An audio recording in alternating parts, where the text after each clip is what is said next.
স্বপ্ন জড়িয়ে দাও। অবুজ কুসুম কলি রঙেতে রাঙিয়ে যদি মমতার রঙে তার রাঙিয়ে নাও। হাত বাড়িয়ে দাও, দু হাত বাড়িয়ে দাও।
মুঞ্জি ম্যাডাম বললো আর কি হচ্ছে, আসমা ম্যাডাম বললো।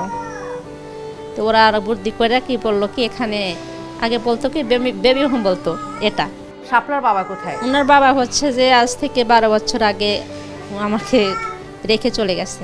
আমার অসুখ হয়েছে শরীরে। আচ্ছা আচ্ছা, এবং তখন নিজেরও যুদ্ধ।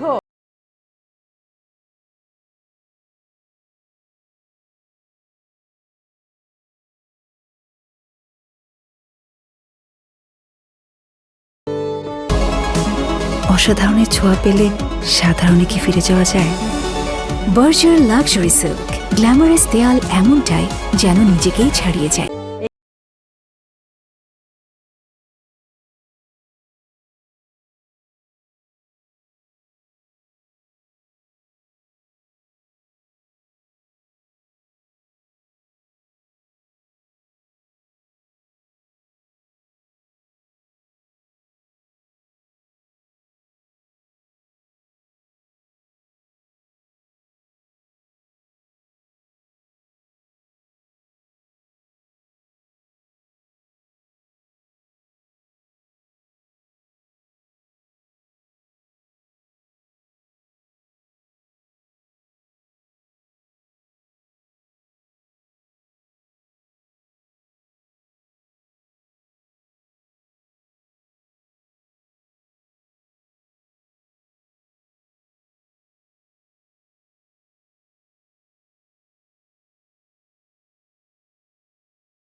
যখন আমি জানছি যে কোনো শিশুকে মা হাসপাতালে রেখে চলে গেছেন, কোনো শিশুকে বাবা মা যখন বুঝতে পেরেছেন সে প্রতিবন্ধী তখন তাকে ফেলে রেখে চলে গেছে, কোনো শিশুকে মা বাবা ধান খেতে ফেলে রেখে চলে গেছে, সদ্যজাত শিশু কিভাবে সম্ভব মা বাবার পক্ষে নিজের নারী ছেঁড়া ধরে।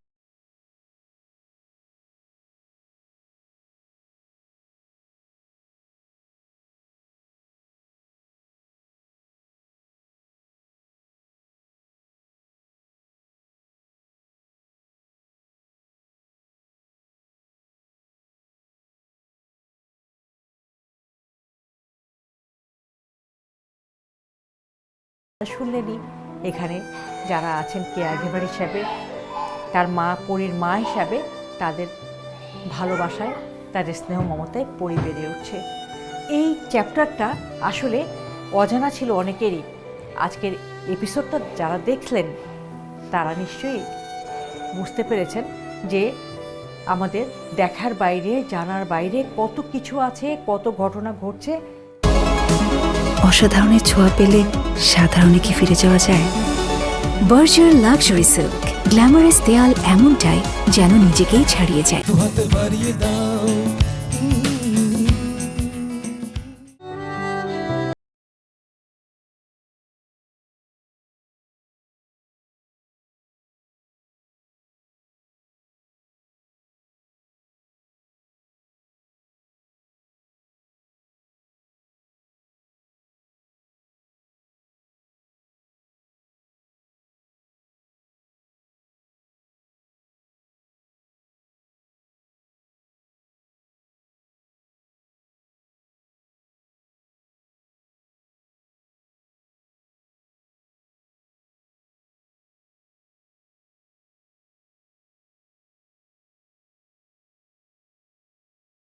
হিসাবে পরিচিতি পাক, তাদের আশ্রয় হোক এরকম কোনো সরকারি বা বেসরকারি শিশু নিবাসে, যেখানে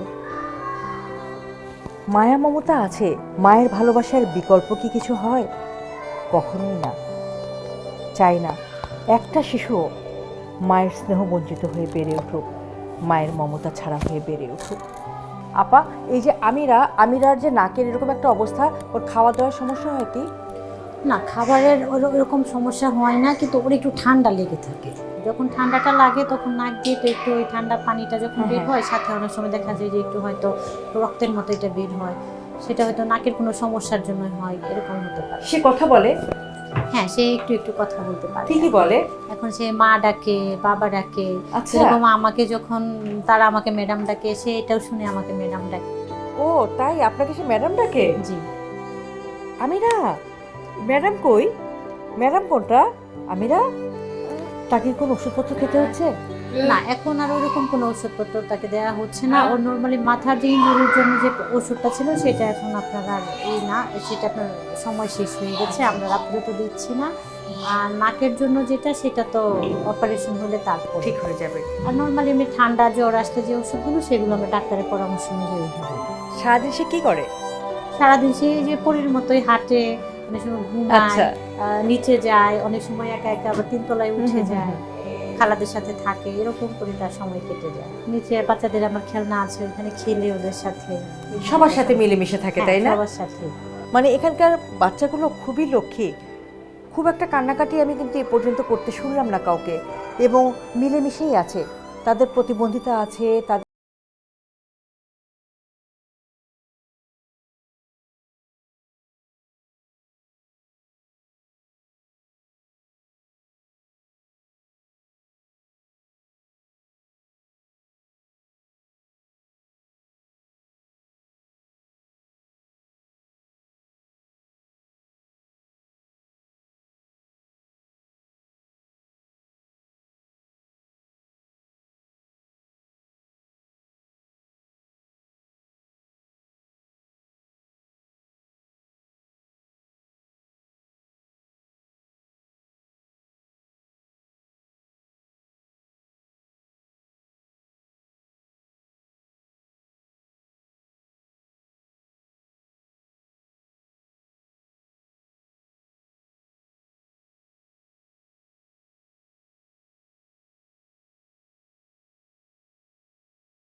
আমিনা।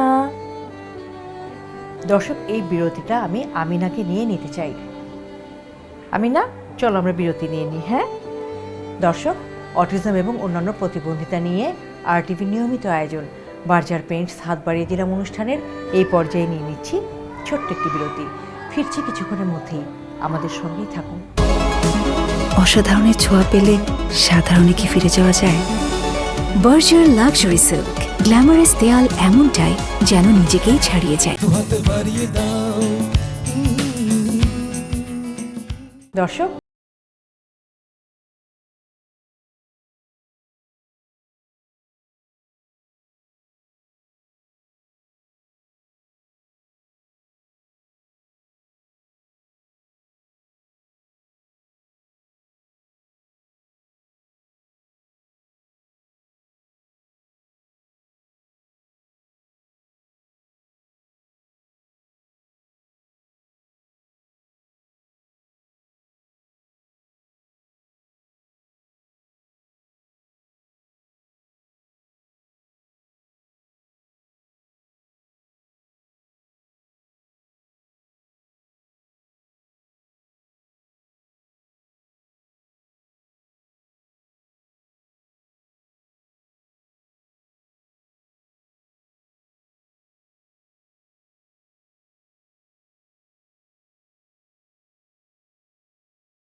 আশেপাশে স্থানীয় মানে মানে ই হতো, তাহলে তো নিজের বাসা নিজে চিনতে পারতো।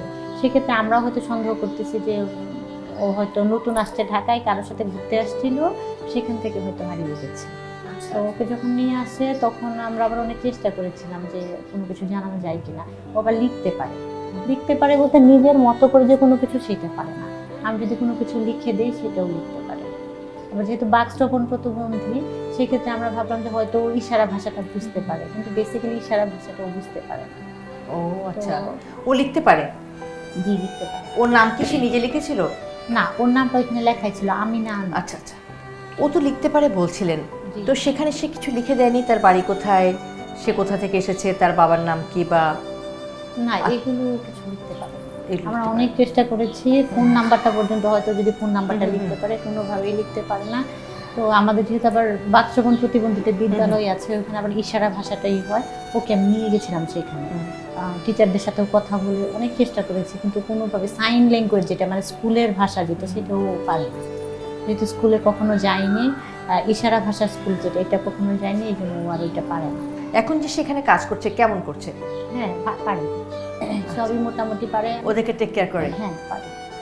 আচ্ছা, আমিনা ভালো আছো? গুড, খুব ভালো লাগলো যে তুমি ওদেরকে দেখাশোনা করছো এবং ওদের সাথে আছো। ওদেরকে তুমি দেখাশোনা করো, খাওয়াও, গোসল করো। তাই? আর যখন জ্বর আসে তখন কি করো? ওষুধ খাওয়াও? আচ্ছা, আমিনা এখানে কি কি কাজ করে সেগুলো ইশারা দিয়ে বোঝানোর চেষ্টা করলো। সে এই দুটো বাচ্চাকে দেখাশোনা করে, খাওয়া দাওয়া করায়, জ্বর আসলে পারে আবার ওষুধ খাওয়ায়, গোসল করায়, অনেক কাজ করে আমিনা। আমিনা ভালো থেকো। হ্যাঁ দর্শক, আসলে যেটা বলেছিলাম, এখানকার প্রত্যেকটা মানুষেরই একটা করে গল্প আছে। সে আশ্রিত প্রতিবন্ধী শিশুই হোক, আর এদেরকে যারা দেখাশোনা করার জন্য এখানে আছে, সেই কেয়ার গিভার, খালা বলি বা এই বাচ্চাদের মায়ের কথা বলি, প্রত্যেকেরই পেছনে একটা করে করুণ গল্প আছে। এই প্রতিবন্ধী শিশুদের গল্পও শুনছিলাম, আর এখানে যারা এই প্রতিবন্ধী শিশুদের দেখাশোনা করছে কেয়ার গিভার, তাদের কথাও জানলাম। আরও অনেক অনেক প্রতিবন্ধী শিশুর কথা জানা বাকি রয়ে গেল, কিন্তু একটা এপিসোডের এই স্বল্প পরিসরে আসলে সবার কথা জানা তো সম্ভব নয়। বাকি শিশুদের গল্প নিয়ে ফিরে আসব পরবর্তী এপিসোডে। সেই প্রতিশ্রুতি দিয়ে আজকের মতো এখানেই শেষ করছি। অটিজম এবং অন্যান্য প্রতিবন্ধিতা নিয়ে RTV নিয়মিত আয়োজন বার্জার পেইন্টস হাত বাড়িয়ে দিলাম অনুষ্ঠান। দেখা হবে আগামী পর্বে। সেই পর্যন্ত সবাই ভালো থাকুন, সুস্থ থাকুন, RTVর সঙ্গেই থাকুন।